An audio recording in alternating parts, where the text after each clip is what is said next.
Today's our topic is unity in diversity. To understand this, हमने सभी streams के बारे में अभी तक जान लिया, जिसमें हमने जाना ज्ञान योग के बारे में, राजयोग के बारे में, भक्ति योग के बारे में और कर्म योग के बारे में। अब सारा कुछ पढ़ लेने के बाद अगर हमारे मन में ये दुविधा आए कि हमारे लिए कौन सा सही होगा, which is better for me, क्या मुझे ज्ञान योग का पथ अपनाना चाहिए, क्या मुझे बुद्ध बनने की कोशिश करनी चाहिए, या मुझे राजयोगी बनना चाहिए, या मैं भक्ति योगी बन जाऊं, या फिर मैं कर्मयोगी बनूं। तो चाहे आप कोई भी रास्ता अपनाएं, सबकी मंजिल एक है, सभी आपको मोक्ष की तरफ ले जाती है।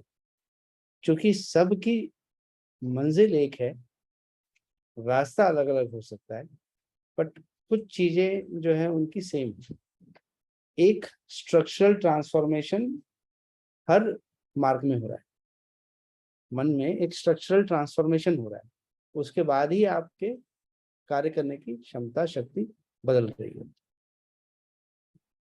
स्वामी विवेकानंद जी कहते हैं कि अगर हमें भारत का पुनर्निर्माण करना है तो हम सब के अंदर जो हमारी विचारधारा है, जो हमारी ट्रेडिशंस हैं, उसे हमें बेहतर बनाना।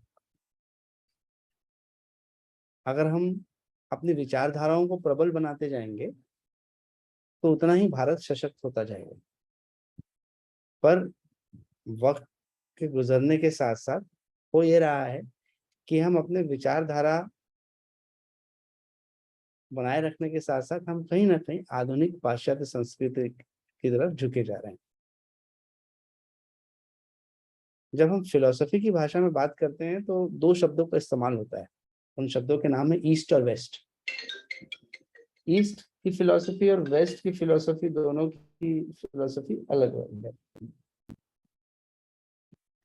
ईस्ट मतलब भारतीय फिलॉसफी, जहाँ योग, सांख्य, जैनिज्म की फिलॉसफी आती है, और वेस्ट फिलॉसफी जहाँ पर हम लोगों ने सुना होगा मैक्स मुलर, कार्ल मार्क्स, ऐसे लोगों को जो कि उनकी अपनी एक तरीका है अपने फिलॉसफी को एक्सप्लेन करने का। तो समय बदलता जा रहा है, जितना वेस्ट है उसने ईस्ट के तथ्यों को अपनाया है। योगा जिसका सबसे बड़ा उदाहरण है। इंडिया में योगा पॉपुलर होने से पहले वेस्टर्न कंट्रीज में पॉपुलर हुआ, और वेस्टर्न कंट्रीज में पॉपुलर होने के बाद फिर हमारे पास दोबारा आया योग, योगा बन करके, और तब हमने उसको प्राउडली अपना लिया। जब तक हमारे पास सिर्फ योग बन करके था तो हमें लगता था ऋषि मुनि बाबा का काम है।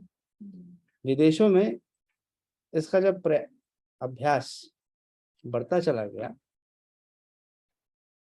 तो अब भारत में इसे धीरे धीरे जीवन शैली के रूप में स्वीकार किया जा रहा है। विदेशों में जो कल्चर्स पहले हुआ करते थे, उस पाश्चात्य संस्कृति को भारतीयों ने अपनाना शुरू कर दिया। तो ये देखा जाए तो हमारी संस्कृतियां आपस में क्रॉस हो गई। हमने उनकी संस्कृति अपना ली, उन्होंने हमारी संस्कृति अपना ली। वो हमारा जैसा बनने की कोशिश कर रहे हैं, हम उनके जैसा बनने की कोशिश कर रहे हैं। भारतीय संस्कृति को अपनाना छोड़ करके हम पाश्चात्य संस्कृति अपना रहे हैं, जिसका साक्षात उदाहरण है इस वक्त हम लोग टेबल में बैठ के पढ़ रहे हैं, आप लोग घर में कुर्सी में बैठ के पढ़ रहे हैं। इसका मतलब स्पष्ट है कि भारतीय संस्कृति में गुरु जो है वो वृक्ष के नीचे चबूतरा बनाया जाता था, उसमें बैठता था, और शिष्य सामने चटाई दरी बिछा करके उसमें बैठते थे। नहीं सर, जमाना बदल गया है। इसको पाश्चात्य नहीं बोलते सर, इसको साइंस का डेवलपमेंट बोलते हैं। हाँ, तो साइंस का डेवलपमेंट को स्वीकार किया है तो ये भी स्वीकार करो कि कमर दर्द आम हो गया है, गर्दन दर्द समस्या बड़ी हो गई है, घुटने का दर्द आम हो गया है, नीचे बैठना लोगों को तकलीफ देता है। 10-15 मिनट आपको नीचे बैठा दिया जाए तो आपको पैरों की पोजीशन बार बार बदलने लगती है, कभी इधर पैर करते हो कभी उधर करते हो। विदेशों में जब मॉल खुले थे, जब खुले थे, तो बड़ा चार्म था लोगों को वहां जाने का, बड़ा मजा आता था। अब लंदन जैसे शहरों में बड़े बड़े मॉल्स जो हैं वो क्लोज हो गए हैं। भारत में भी एक समय आया कि मॉल संस्कृति का बड़ा जोर आया, लोगों को बड़ा पसंद आता था मॉल जाना। फिर धीरे धीरे उनको लगा यार ठीक है, वहां घूमने बस जाता है, समय व्यतीत करने जाता है। एक वर्ग है जो वहां खरीदारी करता है, एक वर्ग है जो वहां घूम के आता है। तो पाश्चात्य संस्कृति को अपनाने के कारण से हम मैगी, पिज्जा, पास्ता और फास्ट फूड का इंटेक करने लगे, और विदेशों में लोग सादा भोजन, दाल चावल खिचड़ी ऐसी चीजें खाने लगे। उन लोगों के द्वारा एक चलन है स्लो फूड। स्लो फूड का मतलब होता है सब लोग, घर के जितने लोग हैं सब लोग नीचे बैठ करके मिलजुल करके साथ में खाना खाते हैं। हम लोगों ने फास्ट फूड को अपनाया, उन्होंने स्लो फूड को अपनाया। हमें फास्ट फूड में आनंद है, और अब हमारे टेस्ट को आदत लग चुकी है उस फास्ट फूड की। अब नहीं चाहते हुए भी हमारा मन, हमारा शरीर उस दिशा में भागने लगता है, मैगी मेरे को अच्छी लगने लगती है। कुछ उम्र का प्रभाव होता है, कुछ इच्छाओं का, कुछ व्यवस्था का, कि अब रात में 11 बजे कौन क्या बनाएगा। तो जो आसान है, रेडी टू ईट चीजें हैं, वो इंसान खाने लगता है। पर रेडी टू ईट स्वास्थ्य के लिए अच्छी होती है क्या? Question mark. इसका जवाब आप बता दो, मुझे तो नहीं पता कि रेडी टू ईट स्वास्थ्य के लिए अच्छी होती है या नहीं होती है। फिर भी हम उसका उपयोग करते हैं। आप बोल रहे हो अच्छी नहीं होती, बट हम उपयोग करते हैं। फूड के साथ कहा गया है कि जितना फ्रेश होगा उतना उसमें एनर्जी होगी, लाइव एनर्जी होगी। इसलिए जो हम फल खाते हैं, वो फल में लाइव एनर्जी होती है, पौधे में लाइव एनर्जी होती है। जो सलाद खाते हैं उसमें लाइव एनर्जी होती है, जीवित ऊर्जा। और ये जीवित ऊर्जा जब आपके शरीर में जाएगी, तब तो आपका परफॉर्मेंस सुपर हो जाएगा, रॉकेट हो जाओगे। जो उड़ोगे, इधर उड़ोगे उधर उड़ोगे। इंसान का पेट जब साफ रहेगा ना, तो वो रॉकेट हो जाएगा, हर काम अच्छे से साफ करेगा। और बिना फल सब्जियां सलाद खाए इंसान की जो पाचन क्रिया है उस पेट साफ नहीं कर पाती। और जब पेट साफ नहीं कर पाती तो वो स्लो मोशन हो जाता है। और हमें चाहिए रॉकेट मोशन, साफ, एक बार गए पेट साफ। सुनने में बड़ा अजीब लगे, बट वास्तविकता यही है। तो अब आपको पाश्चात्य संस्कृति के भोजन खा खा करके आपका मोशन स्लो हो गया है, और आपकी विचारधारा, कार्यशैली भी स्लो हो गई है। क्योंकि पाश्चात्य संस्कृति को प्रगाढ़ किया है आधुनिक विज्ञापनों ने। विज्ञापनों को बार बार देख करके मेरे दिमाग में उन वस्तुओं का उपयोग करने की इच्छा शक्ति बढ़ गई है। जिस चीज को मैं बार बार दोहराऊंगा, मैं उसमें प्रबल हो जाऊंगा। आपको लगता है जिन आतंकवादी संगठनों में ट्रेनिंग होती है उन बच्चों की, जो कम उम्र में 10-12 साल की उम्र से उनको ट्रेनिंग होती है, उनको सुबह से शाम तक एक ही शब्द को बुलाया जाता है, जिहाद जिहाद जिहाद जिहाद। एक ही शब्द को सुनने के बाद ये तय हो जाता है कि उनके दिमाग में और कुछ चलता ही नहीं है। वो बोलते हैं ये दुनिया का सबसे जरूरी काम है, और इसके अलावा बाकी सब चीजें, उनको अगर बंदी बना लिया जाए और उनको टॉर्चर किया जाए, मारा जाए, उनको कोई असर नहीं होता। क्योंकि उनका दिमाग एक ही बात बोल रहा होता है, जिहाद जिहाद, मैं अपनी आजादी के लिए लड़, मैं अपनी आजादी के लिए लड़ रहा हूँ, कोई दर्द नहीं है। ये बताइए, इंसान को इतना मारोगे दर्द तो होगा? किसी को भी मारोगे तो दर्द होगा नहीं होगा? और उसका मन इतना स्ट्रांग हो चुका है कि उस दर्द का भी उसको कोई प्रभाव नहीं है। सोचो कि हमारा मन कितना पावर हब है, कितना बड़ा पावर हब है, कि इतना मतलब मारने वाला थक जाता है, पर वो बेचारा मुस्कुराते रहता है, कोई बात नहीं, सब ठीक है, जिहाद। कुछ बोलता भी नहीं है, कुछ बताता भी नहीं है, कोई राज नहीं खोलता। क्यों? इतने बार उसके दिमाग में ये बैठा दिया जाता है कि वो उससे बाहर नहीं आ पाता। इसका मतलब रिपीटिशन इज द की। अगर मैं योग में आसनों को बेहतर बनाना चाहता हूं तो रिपीटिशन इज द की। मुझे बार बार आसनों को दोहराना पड़ेगा, मुझे भुजंगासन कई बार दोहराना पड़ेगा, मुझे सर्वांगासन कई बार दोहराना पड़ेगा। कितने भी अच्छे से क्यों ना करता हूं मैं, फिर भी मुझे उसे बार बार दोहराना पड़ेगा। तब जाकर के वो मेरे शरीर के कोने कोने में रच बस जाएगा और फिर मेरे लिए कभी भी उसको करना आसान हो जाएगा। तभी वो बनेगा स्थिरम सुखम आसनम, और नहीं तो अस्थिरम दुखम आसनम। तो योग हमें हमारी भारतीय संस्कृति से जोड़ता है। सबसे पहले बोलता है नीचे बैठ के करो, बोलता है ओम बोलो, बोलता है मंत्रों को बोलो जो मन को कंट्रोल करता है, बोलता है यम नियम का पालन करो, शौच संतोष तपस स्वाध्याय ईश्वर प्रणिधान ये सब करो। तो क्या हमारे अंदर के अनुशासन बेसिक वैल्यूज वापस नहीं आएंगे? क्या योग से जुड़ने से कि आप कितने भी पाश्चात्य संस्कृति के से प्रभावित क्यों ना हो जाए, पर क्या योग से जुड़ने से आपकी मेंटल फ्रेम जो है वो इंडियन नहीं रह जाएगा? अच्छा, कोई व्यक्ति को कितनी भी अच्छी सुंदर इंग्लिश क्यों ना आती हो, वो सोचता तो हिंदी में ही, इंग्लिश में सोचता है क्या? I am thinking about this, mind में तो वो इंग्लिश में नहीं सोचता ना, हिंदी में ही सोचता है। उसके बाद जो सोचता है वो उसको इंग्लिश में रूपांतर करके बोलता है। तो सोचता तो वो, क्योंकि बचपन से क्या सुनी, चाहे इंग्लिश को कितनी भी पढ़ा दी जाए, मैंने आपको रात के अंधेरे में कोई खटकाएगा तो कौन है, कितनी भी अंग्रेजी क्यों ना है, पहला लाइन कौन है निकलेगा।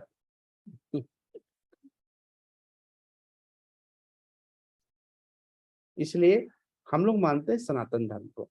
और सनातन धर्म क्या होता है? जहां पर three fold law of universe को माना जाता है। Three fold law of universe क्या है? Three fold law of universe है, सिंपल सा है, creation operation and destruction. Three fold law है, मनुष्य क्रिएट होता है, फिर जीवन पर्यंत ऑपरेशंस चलता है, मतलब वो जीता है और एक दिन वो मर जाता है। वैसे ही फल, पहले बीज बनता है, फिर वृक्ष आता है, फिर फल आता है, फिर फल पकता है, फिर सड़ता है और गल जाता है। तो इंसान, इस संसार की सब चीजें जिन पर ये तीनों रूल अप्लाई होते हैं, क्रिएशन ऑपरेशंस एंड डिस्ट्रक्शन, वही सनातन धर्म है। सनातन धर्म को समझना बहुत आसान है, और इसीलिए हमने इन तीनों को ऑपरेट करने वाले ईश्वर भी बनाए। GOD, G for generation, O for operation, D for destruction, full form हुआ God. G for generation Brahma ji, O for operation Vishnu ji, D for destruction Mahesh Shiva ji. तो सनातन धर्म बहुत स्पष्ट है, वो बोलता है कि दुनिया की हर वस्तु जो इस तीन ट्राइफोल्ड लॉ ऑफ यूनिवर्स को फॉलो करती है वो सनातन धर्मी है। आसान है ना सनातन धर्म को समझना? इसका मतलब ये पेपर है, पर ये पेपर बनने से पहले ये एक वृक्ष था, और एक दिन फिर ये वृक्ष बन जाएगा। जब ये सड़ जाएगा, आप इस पेपर को किसी दिन फेंक दोगे, फेंक दोगे तो फिर इसको रिसाइकल करके खाद बनाया जाएगा, फिर उससे वृक्ष उगेगा और फिर एक दिन ये वापस आएगा। इसका मतलब ये थ्री लॉज ऑफ यूनिवर्स इस संसार का सबसे बड़ा नियम है, इसके अलावा और कोई नियम नहीं। इस संसार को इन थ्री लॉज से ही चलाया जा रहा है। यहां तक कि वस्तुस्थिति क्लियर है? अब हमने कहा कि हमने 4 स्ट्रीम्स देखे, राजयोग, ज्ञान योग, भक्ति योग, कर्म योग, और इन सब का लक्ष्य एक ही है, ईश्वर की प्राप्ति, मोक्ष। ठीक, अब इन मार्गों को हम ये समझ लें कि ये मार्ग का पहला उदाहरण ये है कि आपने गोल्ड के जितने भी इंस्ट्रूमेंट ऑर्नामेंट्स देखे हैं, कोई बैंगल पहनता है, कोई चेन पहनता है, ठीक, कोई रिंग पहनता है, कोई ब्रेसलेट पहनता है, सारे अलग अलग दिखते हैं, राइट और रॉन्ग, सब अलग अलग दिखते हैं ना, बट इनके अंदर का गोल्ड एक ही है, राइट और रॉन्ग, सब अलग अलग दिखते हैं पर इनके अंदर के गोल्ड एक ही हैं। वैसे ही हम किसी भी मार्ग का पालन क्यों ना करें, ये सारे अलग अलग आभूषण हो सकते हैं, कर्मयोग, भक्ति योग, ज्ञान योग, राजयोग, बट इनके लक्ष्य की प्राप्ति वो एक गॉड है, वही स्वर्ण है, उसी स्वर्ण से सब कुछ बना हुआ है। समुद्र की सभी लहरों में वही पानी है, पानी एक ही है ना, लहरें अलग अलग हैं, पानी एक ही है। वैसे ही जो कुम्हार है वो मिट्टी के अलग अलग वस्तुएं बनाता है, सुराही बनाता है, घड़ा बनाता है और मटका बनाता है। घड़े और मटके में अंतर होता है, क्या अंतर होता है? हाँ, तो कौन बड़ा रहता है, मटका या घड़ा? मटका।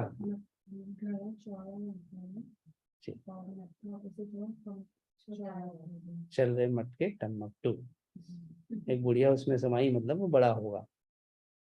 अगर बचपन में कहानी पढ़ी थी। ठीक, देखो किसी बात को समझने के लिए पुराने उदाहरण कितने काम देते हैं। एग्जाम्पल लेते हम लोग, एक्सप्लेन करने जाएंगे, कहाँ से आएंगे इतने example. The same clay in all variety of pots.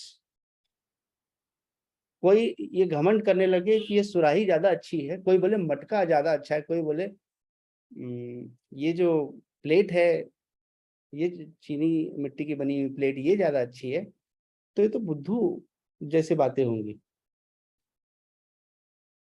सबके अपनी अपनी उपयोगिताएं हैं, उस उपयोगिता के आधार पर सब उपयोगी है। जहां घड़े की जरूरत है वहां घड़ा ही उपयोगी होगी, वहां प्लेट या गिलास काम नहीं आएंगे। तो जहां जिसकी जरूरत है उसके हिसाब से उसकी उपयोगिता है, इसलिए किसी को किसी बात पे घमंड नहीं करना चाहिए। और सब में मिट्टी एक ही है, हम सब के अंदर एक ही आत्मा है, मतलब हम लोग उसी परमात्मा के एक एक छोटे छोटे अलग अलग रूप हैं। परमात्मा ने अलग अलग आकार ले लिया है, उन्हें खुशी बना दिया है, ठीक है। तो हर किसी को एक नाम और पहचान मिल गई है, बाकी सबके अंदर की मिट्टी एक ही है, राइट और रॉन्ग? मिट्टी अलग अलग है। सर मेरी मिट्टी बाहर से आई है सर, विदेश की है, इंटरनेशनल मिट्टी है सर मेरी, इंटरनेशनल ब्रांड है। अभी परसों हम एक किड्स एक्टिविटी कैंप चल रहा है हमारा, सुबह 11 से 12 छोटे बच्चों को योगा सेशन होता है। तो उसमें एक बड़ी इंटरेस्टिंग वाकया हुआ, एक बच्चा बार बार हॉरिबल शब्द का इस्तेमाल कर रहा था। बड़ा इंटरेस्ट हो गया, यार हॉरिबल मतलब क्या होता है? तो हॉरिबल मतलब वो उसका मतलब था, बोले horrible means same to you. तो मतलब फिर मैंने सोचा आप हॉरिबल मतलब क्या था, तो मेरे से पूछा आपको इंग्लिश नहीं आती सर? तो मैंने, नहीं बेटा मेरे को उतनी नहीं आती, आप बताओ तो हॉरिबल का मतलब क्या होता है? तो बोलता है सेम टू यू। मतलब कहाँ पढ़ा है? बोले सर मैं मलेशिया में पढ़ा हूँ ना, मलेशिया में पढ़ा हूँ मैं। तो बोला अच्छा भाई, मलेशिया में हॉरिबल का मतलब सेम टू यू होता होगा। हॉरिबल का और मतलब होता है। तो वहां जो बाकी बच्चे मौजूद थे उन्होंने कहा कि हॉरिबल मीन्स भयानक होता है, पर उसने कहा हॉरिबल मतलब सेम टू यू होता है। बोले हमारे हम मलेशिया में पढ़ के आए, ठीक, भारत में तो हॉरिबल मतलब भयानक ही बताया गया। मतलब वो बच्चे एकदम मासूम है ना, वो जो एक्सप्रेस करना चाह रहा था, जैसे उसको कहा गया कि आप बहुत अच्छे हैं, तो बोले हॉरिबल। तो मैंने हॉरिबल मीन्स क्या? बोले सेम टू यू, आप भी बहुत अच्छे हैं। तो उसका एक्सप्रेशन बड़ा प्योर था, mind wise presentation wise is very pure. तो हम सभी एक ही मिट्टी के हैं। नहीं नहीं, मुझे ऐसा लगता है कि उसको बताने में कुछ कंफ्यूजन है उसको, या तो ऐसा कुछ, मुझे ऐसा लगता है, देखिए मेरे एक मेंटल थॉट कहता है कि कभी उसका इस्तेमाल घर के किसी मेंबर्स ने आपस में किसी वार्तालाप में किया होगा, इसने सुन लिया होगा, तो इसने पूछा होगा मतलब, तो उन्होंने उसका मतलब चेंज कर दिया होगा। तो क्या होता है, बच्चे उसको याद कर लेते हैं उन चीजों को, कहीं ना कहीं वो ट्रेनिंग का असर हो सकता है। कई बार हमें जैसे छोटे बच्चे क्वेश्चंस बहुत करते हैं, या कभी कुछ कपल्स के बीच में आर्गुमेंट्स होता है, तो अब बच्चे पूछे इसका क्या मतलब होता है, तो उनको मैनिपुलेट करने के लिए हम उनको दूसरा मतलब बता देते हैं कि हाँ, तो वही कई बार बच्चे याद रख लेते हैं। तो हो सकता है आपस में बातचीत में बोलेंगे, वो बोले होंगे कि यू आर हॉरिबल करके, तो हो सकता है उसको बाद में दिमाग में याद रह गया। बच्चा प्योर, बट उसको पता नहीं कि वो क्या चीज कह रहा है। तो एक ही मिट्टी के बने हुए हम सब हैं, सबके अंदर की आत्मा भी सेम है, आत्मा जहां से आई है वो भी सेम है। तो फिर प्रॉब्लम कहाँ पर है सर? प्रॉब्लम है अंदर बैठे हुए मन में, जो हर चीज में स्वार्थ देख रही है। तो स्वार्थ से शुरू होती है सब सारी समस्याएं। एल्स सब कुछ एक जैसा ही है, खुशी से लेकर हर कोई एक जैसा है। तो इसके मतलब हम सभी एक ही मिट्टी के बने हुए हैं, हम सभी के अंदर वही आत्माएं हैं, सेम, कोई अंतर नहीं है। तो ये कोई नहीं कह सकता कि इनकी आत्मा ज्यादा उच्च कोटि की है और इनकी आत्मा उस कोटि की है। आत्मा सबकी एक ही कोटि की है। मैंने आज अपने सुबह क्लास में एक प्रश्न पूछा। मैंने कहा मुझे एक टी शर्ट बहुत पसंद है, सफेद कलर की है, अच्छी लगती है, और मंडे के दिन मैं वाइट ही प्रेफर करता हूँ। नहीं, मैं सबको पहनाता भी वही हूँ, सारे जितने क्लास में आने वाले लोग हैं वो भी वाइट ही पहनते हैं। तो वाइट पहनते हैं।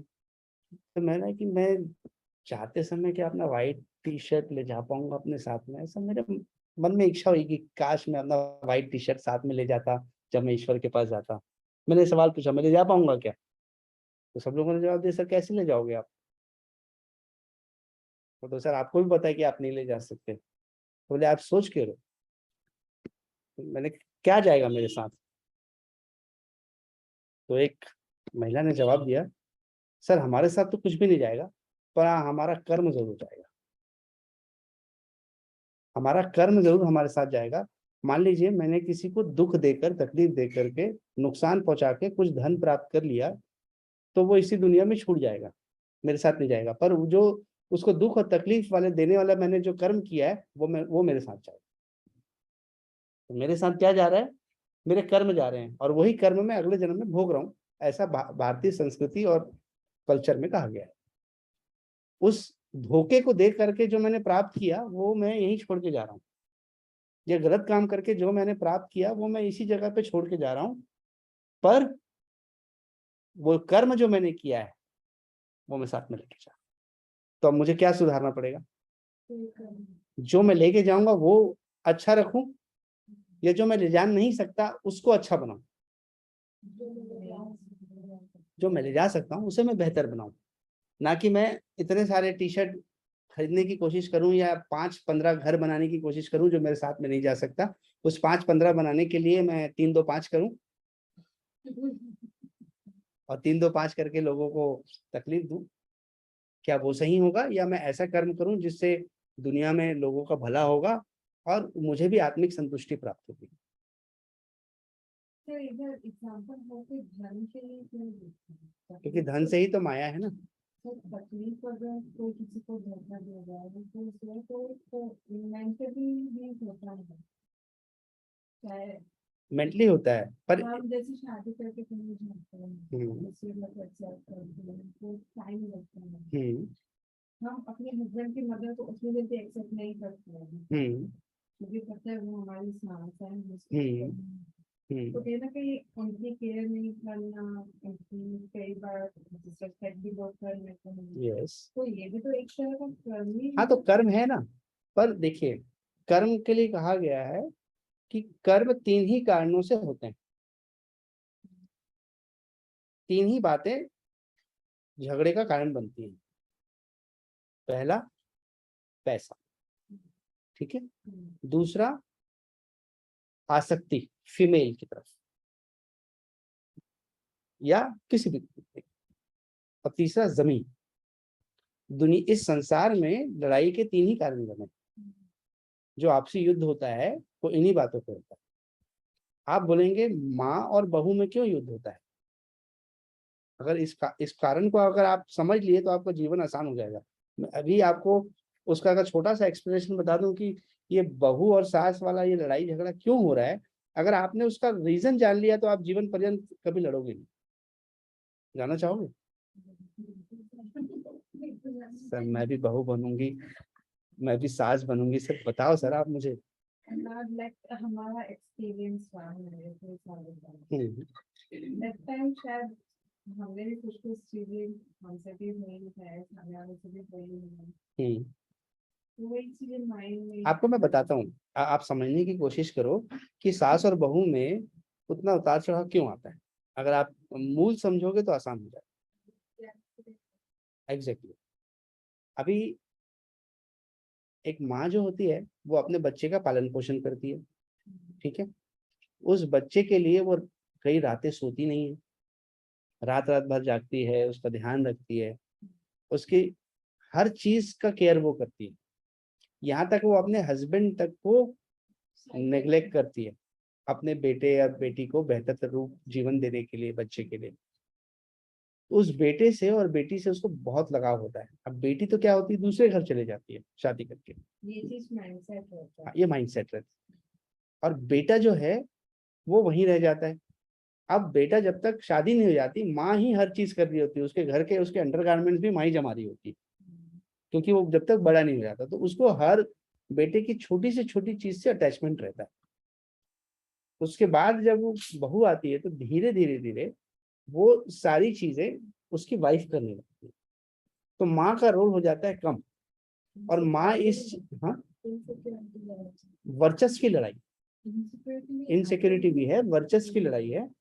माँ को लगने लगता है कि मेरा सबसे प्रिय वस्तु मुझसे छीना जा रहा है, और वो छीना जा रहा है ऐसा जब भाव आता है तो वो उम्र में बड़े होने के कारण से अपने आप को बेहतर बताने हर काम में, कि मैं तुमसे बेहतर चीजें मैनेज करती हूँ, मैं किचन में सब्जियां तुमसे बेहतर मैनेज करवाती हूँ, मैं किचन की सफाई तुमसे बेहतर मैनेज कराती हूँ। वो हर वो सिचुएशन को ढूंढ लेती है जहां पर एक बहू गलती करती है, जो कि नए व्यक्ति से गलती होना स्वाभाविक है, क्योंकि वो नए घर में आया है, उसको पता नहीं है कि नमक कहाँ रखा है, सब कहाँ कौन सी चीज कैसे होती है, उसको इस बात का आइडिया नहीं है। तो उससे गलती होने की संभावनाएं होती हैं। इसलिए इन चीजों के कारण से वो उठापटक होती है। और वो उठापटक प्रतिदिन घर में आमने सामने रहते हैं तो प्रतिदिन हो रही होती है।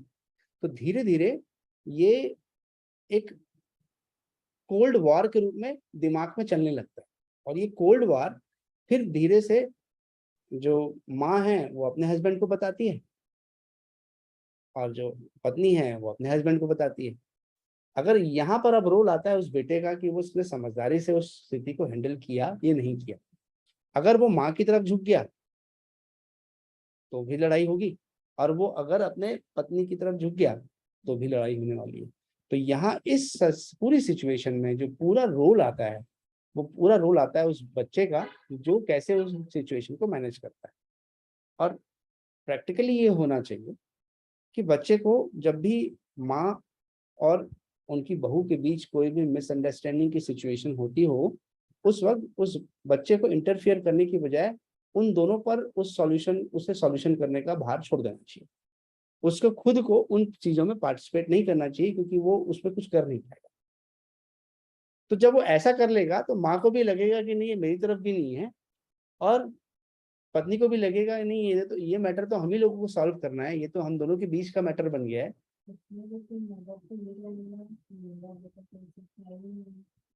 हाँ देखिए, वो तो देखिए, माँ के बेसिक माइंड में बहुत सारे परिवर्तन आएंगे हर सिचुएशन में।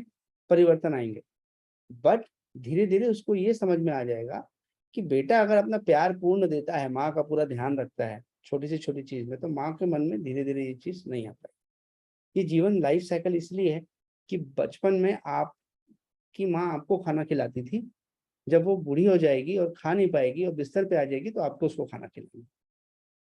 उसने जब आपको प्रेम पूर्वक खाना खिलाया है तो आपकी जिम्मेदारी है कि आप भी प्रेम पूर्वक उसको अंत में झल्लाए बिना और बिना किसी स्टाफ को रखे आप उसको खाना खिलाओ, उसका ध्यान रखो। अगर आप ऐसा कर पाए तो प्रेम के बदले प्रेम दिया है, नहीं तो प्रेम के बदले आपने कुछ और दिया है। तो चूंकि हर चीज में एक कॉन्शियसनेस है, सब में वही आत्मा है, सब में वही मिट्टी के हम बने हुए हैं, फिर भी स्वार्थ पड़ता, वर्चस्व की लड़ाई हमेशा मनुष्य में बनी रही है। प्रेम में क्या नहीं जाता, प्रेम में ईगो नहीं जाता, और ईगो नहीं जाता इसलिए माँ प्रेम तो करती है बेटे बेटे से, पर उसके वर्चस्व खोने ना खोने के डर से वहां पर द्वंद्व और युद्ध भी आता है। तो इसलिए इस दुनिया की सभी वस्तुएं एक ही ऊर्जा से बनी हुई है। ये घड़ी, ये पेन, सब कुछ में वही ऊर्जा बनी हुई है, क्योंकि मनुष्य की ऊर्जा से बनी हुई है। नहीं सर, कई तो आधुनिक मशीनें से सब चीजें बनती हैं, तो भैया मशीन तो आदमी ने बनाया, वो अपने आप बन गई, अपने आप बन गई। There is nothing which goes on automatic। तो सारी चीजों में एक ही ऊर्जा है। अब उस ऊर्जा का इस्तेमाल हम किस दिशा में करते हैं ये हमारे ऊपर निर्भर करता है। एक पेन का इस्तेमाल किस रूप में करेंगे ये आप पर निर्भर करता है। आपने देखा है आजादी के समय पेन को उतना ही ताकतवर समझा गया है जितना तलवार को। ए पेन इज ऑल्सो पावरफुल। लिखने का तरीका या मन में जज्बात जगा देते हैं, जैसे जिहादी करते हैं। इन लोग कुछ पढ़े लिखे थोड़ी होते हैं, इन बच्चों को कुछ शिक्षा थोड़ी दी जाती है, पर इनको दिमाग में जो शिक्षा दी जाती है उसके बाद इनका परिवर्तन मुश्किल है, नामुमकिन है। आप किसी तरीके से कोशिश कर लो, इनको नहीं बदल पाओगे। कट्टरपंथी जिसको बोलते हैं ना, ये टिपिकल कट्टरपंथी होता है। आप रोज बोलो अपने आप को, मैं स्वस्थ हूँ, मैं स्वस्थ हूँ, मैं स्वस्थ हूँ, आप विश्वास मानो बीमारी आपसे दूर भागेगी। इतना प्रबल हो जाता है आपके विचार शैली का प्रभाव। तो अब हर जगह पे दो चीजें हैं, एक है कल्चर और दूसरा है सिविलाइजेशन। कल्चर का मतलब होता है कि हम जो हैं, और सिविलाइजेशन का मतलब है जो हमारे पास है। इसको मैं उदाहरण से समझा दूंगा। कल्चर मतलब जो हम हैं, और सिविलाइजेशन जो हमारे पास है। ठीक। अब आपको लगेगा कि सिविलाइजेशन मतलब सारी आधुनिकताएं, वस्तुएं। जैसे गांव में जाएंगे तो गांव के लोगों के पास हो सकता है शानो शौकत ना हो। अब तो गांव भी समृद्ध है, ऐसा नहीं है कि गांव समृद्ध नहीं है, बट हो सकता है गांव का जीवन सादा परिवेश हो, तो उनके पास संसाधन हो सकता है कम हो, बट उनके अंदर का कल्चर बड़ा हाई हो। वो हर आने वाले अतिथि का बड़ा स्वागत करते हो, उनके पास जो भी प्रेम हो उसे प्रेम से उन्हें खिलाते हो, उनका भरपूर ध्यान रखते हो, पैर धुलवाते हो। आज भी आप गांव में जाइए, तो गांव में आप जाएंगे तो आप जिस भी गांव में जाएंगे, किसी के घर में जाएंगे, तो सबसे पहले गांव की में जो महिलाएं हैं वो आपके पैरों के पास में एक लोटे में पानी भर के रख देंगी। पहले आएंगी और वो लोटे में पानी भर के किनारे में आपके पैर के पास रख देंगे। उसका मतलब ये है कि जाइए पैर धो के आइए, क्योंकि घर में गंदे पैरों से प्रवेश नहीं किया जाता। पर अब तो आधुनिकता इतनी है कि हम लोग जूते चप्पल मोजा पहन लेते हैं, तो हमें वही अच्छा लगता है। तो सिविलाइजेशन का मतलब है कि जो हमारे पास संसाधन है, और कल्चर मतलब जो हम हैं। ठीक। तो गांव के लोग हो सकता है उनका सिविलाइजेशन पुअर हो, पर उनका कल्चर बहुत हाई हो। पर हो सकता है किसी जगह पर सिविलाइजेशन तो बहुत हाई हो डेवलप कंट्रीज में, बट उनका कल्चर बहुत ब्रूटल हो सकता है। वो लोग गन कल्चर फॉलो कर सकते हैं, वो लोग ड्रग कल्चर फॉलो कर सकते हैं। सिविलाइजेशन में उनके पास सभी सुख समृद्धि सब कुछ है उनके पास, बट हो सकता है कि उनके कल्चर में किसी पे भी गुस्सा आने पर गोली मार दी जाती हो सकता है, पॉसिबल। आए दिन हम पढ़ते रहते हैं, हर न्यूज़पेपर में मैं हर 15 दिन पढ़ता हूँ कि एक बच्चे ने जाके 35 लोगों, एक 18-19 साल 20 साल के बच्चे ने जाके 35 बच्चों को मार दिया अमेरिका में, अभी रिसेंट 7 दिन पहले जो मैं न्यूज़पेपर में पढ़ रहा था। तो मुझे समझ में नहीं आया कि ऐसे करते क्यों हैं लोग। आप सोचिए कि उन 35 लोगों के माँ बाप का क्या हुआ होगा, उन 35 बच्चों के। तो सिविलाइजेशन हो सकता है आपके पास दुनिया की सारी सुख समृद्धि संसाधन हो, बट उतना ही आपका कल्चर ब्रूटल हो, लोगों को नुकसान पहुंचाने वाला हो। ये भी हो सकता है कि आपका सिविलाइजेशन और आपका कल्चर दोनों ही नहीं है आपके पास। जैसे आप कबीले वाले में जाएंगे, अफ्रीका के जंगलों में जाएंगे, तो ना उनके पास कल्चर मिलेगा, ना उनके पास सिविलाइजेशन मिलेगा। उनके लिए हाँ हूँ गया हूँ।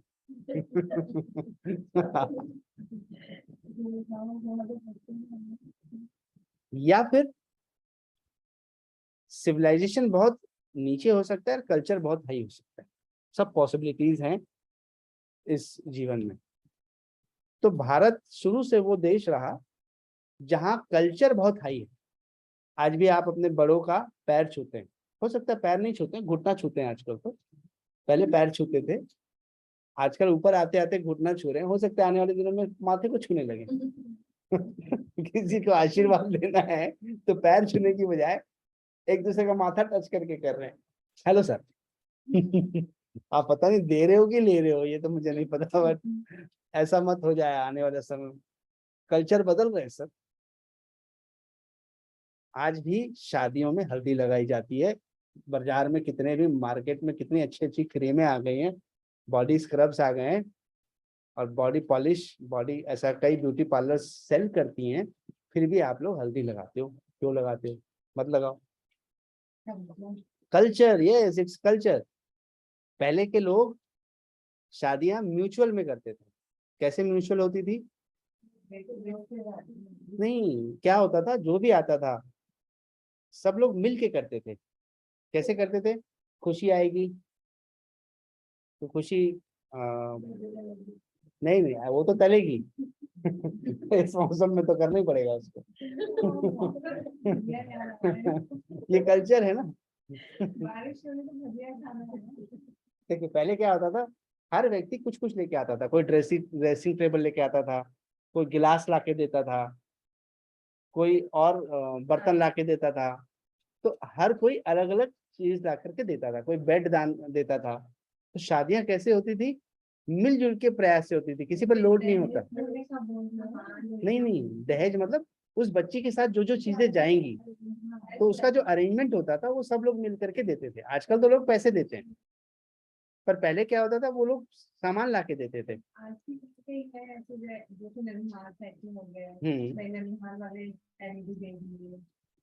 वही सिस्टम वही है। आजकल म्यूचुअल अंडरस्टैंडिंग में, हाँ आजकल सिस्टम ये चलता है कि आप पैसे दे दो, बाकी हम लोग मैनेज कर लेंगे। कैमरे में देख लेंगे, छोटी छोटी टीवी आ गई तो उसमें कैमरे में देख लेंगे। आप अपना बजट बता दीजिए। कुल मिलाकर के हम क्या चाह रहे हैं, हमारी बच्ची जो जहाँ जाए उसको हम सारी सुख समृद्धि दे के भेजें। हर माँ बाप ये ऐसा चाहता है कि हम अपनी बच्ची को अच्छे से अच्छा करके भेज दें और वो वहां पर खुश रहे। तो उनको ये भी पता है कि बच्चों बच्चों को खुश रहने के लिए इन संसाधनों के अलावा आपसी म्यूचुअल अंडरस्टैंडिंग की सबसे बड़ी जरूरत पड़ेगी। और यहीं पर जो रोल होता है वो एक गर्ल का एक बहुत बड़ा इंपॉर्टेंट रोल होता है, उसको कैसे उस चीज को निभाना है। पर सिर्फ एक के निभाने से तो जीवन चलता नहीं। हो सकता है वो गर्ल बहुत कोशिश कर रही है निभाने की, पर ताली तो एक हाथ से नहीं 2 हाथ से बजेगी, दूसरा वाला बजा ही नहीं रहे, तो आप ऐसे बार बार हाथ मारे जा रहे हो और दूसरा वाला सामने ला ही नहीं रहा है, तब तो फिर ताली नहीं बज पाएगी। और जब बहुत दिनों तक ऐसा ना हो पाए तो ऑब्वियसली दूरी आ जाए। तो चलिए उस पर हम नहीं जाते, हम ये सिर्फ समझाना चाहते हैं कि भारतीय कल्चर इतना स्ट्रांग है कि आज भी आप हल्दी लगाते हो, शादी का विधि विधान करते हो, 7 फेरे लेते हो, अग्नि के समक्ष फेरे लेते हो, 7 वचन लेते हो, बताया जाता है आपको एक एक वचन, उस समय मुंडी लाते हो, फिर भूल जाते हो। आज भी कोई भी एक भी वचन याद नहीं है, सब भूल चुके हैं। कोई एक हो तो याद हो तो बताओ मुझे। तो हमारे जीवन का लक्ष्य है उस सुप्रीम कॉन्शियसनेस तक पहुंचना। जब हमारा कल्चर इतना स्ट्रांग है तो हमारे जीवन का लक्ष्य भी बड़ा बड़ा है कि हमें उस सुप्रीम कॉन्शियस तक पहुंचना ही मेरी लाइफ की जर्नी। स्कूल में जर्नी शुरू होती है तो हमारा 12th पास करना हमारा लक्ष्य बनता है, राइट। कॉलेज जाते हैं तो कॉलेज पास करके अच्छी नौकरी प्राप्त करना हमारा लक्ष्य बनता है। अच्छी नौकरी प्राप्त करने के बाद अच्छी कन्या या वर प्राप्त करना हमारा लक्ष्य होता है। अच्छा कन्या या अच्छा वर प्राप्त करने के बाद अच्छा बच्चा प्राप्त करना हमारा लक्ष्य होता है। और लक्ष्य, हाँ यही तो अच्छी बात बताया आप कि लक्ष्य चलता जाता है और एक दिन आप सब छोड़ के निकल जाते हैं और सब यही धरा का धरा रह जाता है।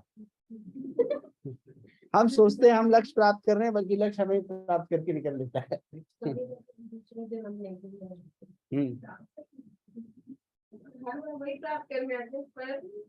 तो अभी आप दूसरा जन्म प्राप्त करके ही आए।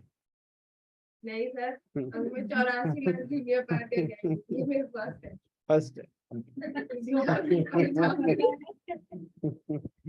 चलिए अच्छी बात। तो चूंकि हम सभी का लक्ष्य है उस ईश्वर तक पहुंचना, हमारा अल्टीमेट गोल वही है।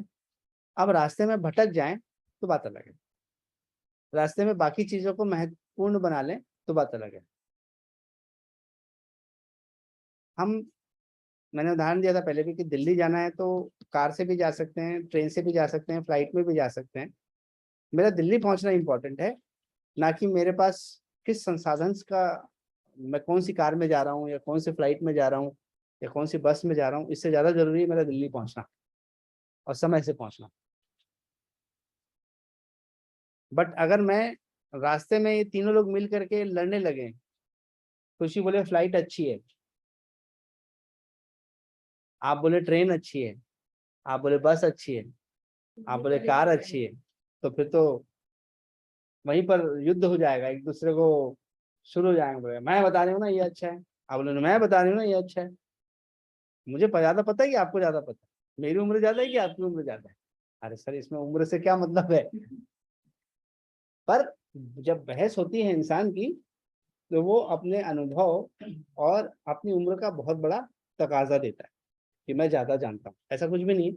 मुझे ऐसा लगता है कि एक कम उम्र का व्यक्ति, एक बच्चा भी हमको कई बार ऐसी चीजें सिखा जाता है जिसके बारे में हमको भी अंदाज नहीं होता कि अरे सही बोल रहा है। तो अब आप लोग आपने बुक में एक फोटो खोलिए, उस फोटो में गोल ऑफ लाइफ लिखा हुआ है, दिख रहा है आपको गोल ऑफ लाइफ?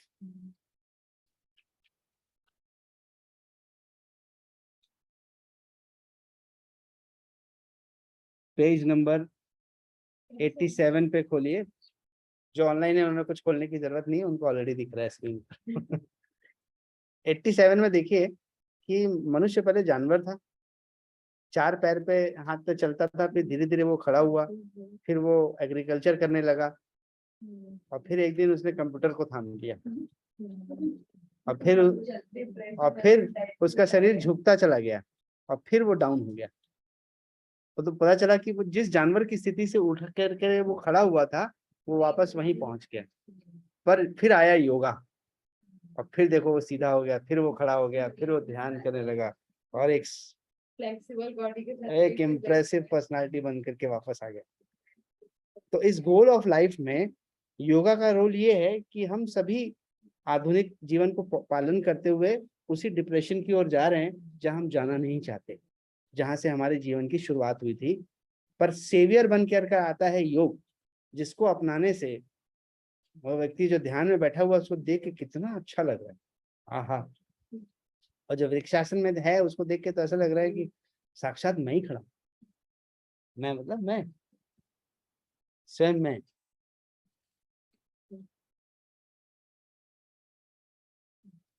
राइट। तो हमारे गोल ऑफ लाइफ सबको क्लियर है, हमें एक अच्छा जीवन जीना है, ना कि आज वर्ल्ड हेल्थ डे पर, हर वर्ल्ड हेल्थ डे पर ये कहा जाता है कि कुछ गोल बनाया जाता है। Health for all was a goal in year 2000, health for all was a goal. अभी जो सबसे बड़ी समस्या पूरा समाज, पूरा विश्व जूझ रहा है, वो है डिप्रेशन। इसके पहले था मोटापा, मोटापा के बाद अब आया जो संसार में सबसे ज्यादा तकलीफ दे रहा है वो है डिप्रेशन। और जहां डिप्रेशन लोगों में बढ़ रहा है, खासकर अमेरिकन स्टैंडर्ड्स में, डेवलप कंट्रीज में, डिप्रेशन अकेलेपन के कारण से बहुत ज्यादा बढ़ रहा है। और उस लोनलीनेस, अकेलेपन में सेवियर बन करके आता है योग। तो आने वाले इन दिनों पे अगर डिप्रेशन वाले लोगों की संख्या बढ़ रही है, तो ऑब्वियसली उन लोगों की संख्या ज्यादा लगेगी जो लोगों को डिप्रेशन से बाहर ला पाएंगे, जो लोगों को बेहतर जीवन दे पाएंगे। तो हर योग टीचर की जिम्मेदारी कहीं गुना बढ़ जाएगी, क्योंकि एक योग टीचर अनेकों लोगों का जीवन बेहतर बना सकता है और वो उनको डिप्रेशन से बाहर ला सकता है। डिप्रेशन से बाहर लाने का सबसे अच्छा रास्ता है योग। इसका उदाहरण एक छोटे से घटना से हम समझ सकते हैं, ठीक है। आयरन मैन सीरीज में एक व्यक्ति हीरो था, उसका नाम पता है आपको? आयरन मैन सीरीज का फेमस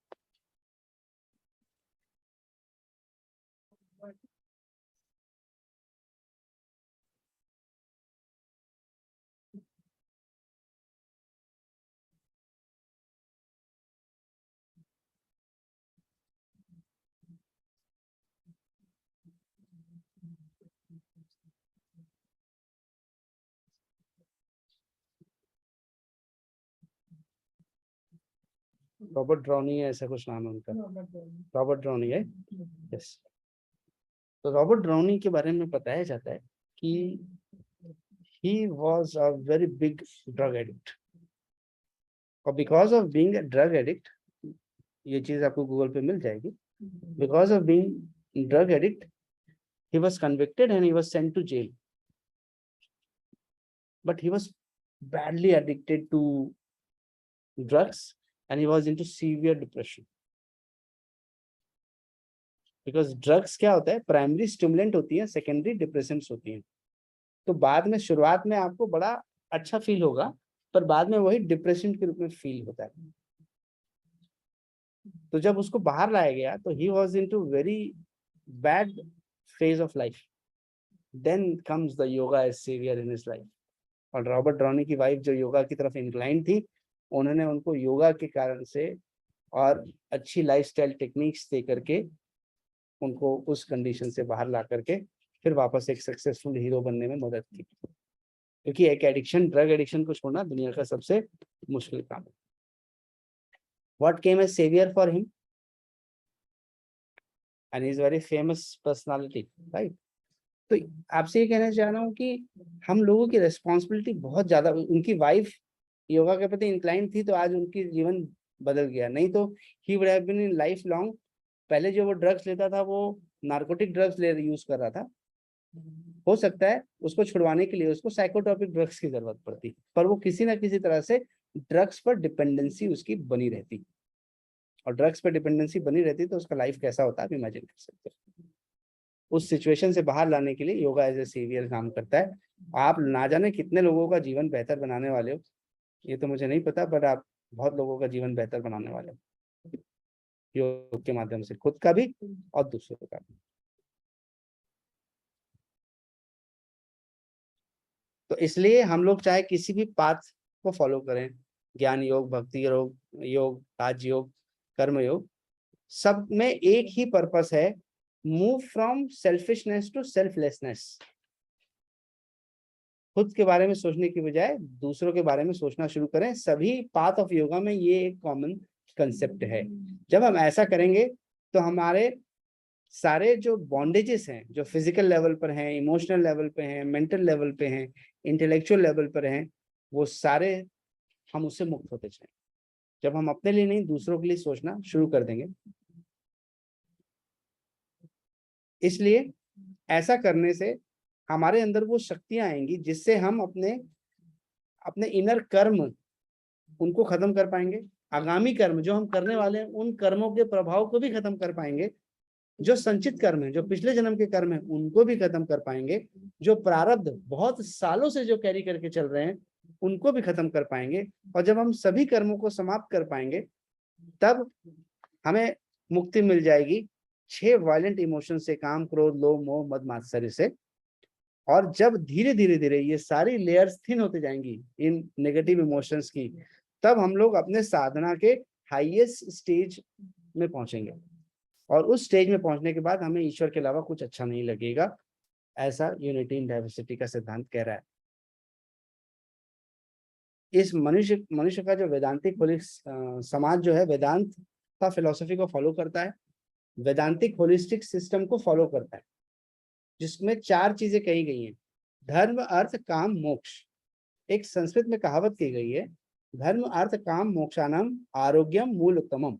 अर्थात अगर हमें धर्म का पालन करना हो, अर्थ अर्थात पैसा कमाना हो, काम अर्थात अपनी इच्छाओं को पूरी करना हो, या मोक्ष को प्राप्त करना हो, इन सब के लिए हमारे पास एक स्वस्थ शरीर का होना अति आवश्यक है, चारों ही कार्य को करने के लिए।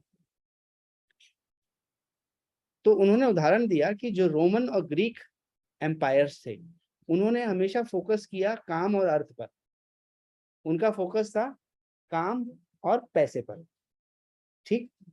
बट आज उनको इतिहास के दृष्टिकोण से देखा जाता है, वो कहीं पर भी नहीं है। पर भारत में इतने उतार चढ़ाव आने के बाद हम लोगों के ऊपर पहले मुगलों ने राज किया, फिर अंग्रेजों ने राज किया, पर बेचारे सब कुछ छीन के ले गए, पर हमारे कल्चर को नहीं ले जा पाए। और इसलिए आज भी हमारा कल्चर वैसे का वैसे ही है, और हम आज भी ग्रो हो रहे हैं। आज भी हमारे घरों में शादियों का वही पैटर्न है, पैर पड़ने का नियम है, घर के बड़ों का सम्मान है, वो सारी चीजें उस कल्चर के कारण से आज भी फॉलो हो रही है, क्योंकि हमने हमेशा महत्व दिया धर्म और मोक्ष को। अर्थ और काम भी जरूरी था, वो तो हर इंसान अपने जीवन में उसको उपयोग करता है, धन का उपयोग करता है, इच्छाओं को पूरी करता है, पर धर्म और मोक्ष को आज भी हमने बहुत महत्व दिया हुआ है। यही कारण है कि इतिहास में हम लोग कंटिन्यूड कल्चर हैं, बाकी लोग एंशिएंट कल्चर हैं। और योगा जो है उन सारे कल्चर्स को जोड़ने के लिए एक यूनिफाइड सॉल्यूशन है। योग से जुड़ेंगे तो मैं अब आपसे कहना चाहूंगा कि धर्म, भक्ति योग, राजयोग, कर्म योग सब एक, कोई अलग अलग नहीं। सिर्फ इनको देखने का तरीका इनको अलग बना देता है, पर सबका मूल एक ही है। क्या है मूल खुशी? मोक्ष प्राप्त करना, सेल्फिशनेस से हट करके सेल्फलेस बनना। और जब हम सेल्फलेस बन जाएंगे तब हम ईश्वर को प्राप्त हो जाएंगे। धन्यवाद। इस सेशन की रिकॉर्डिंग को यहाँ पर मैं स्टॉप करता हूँ।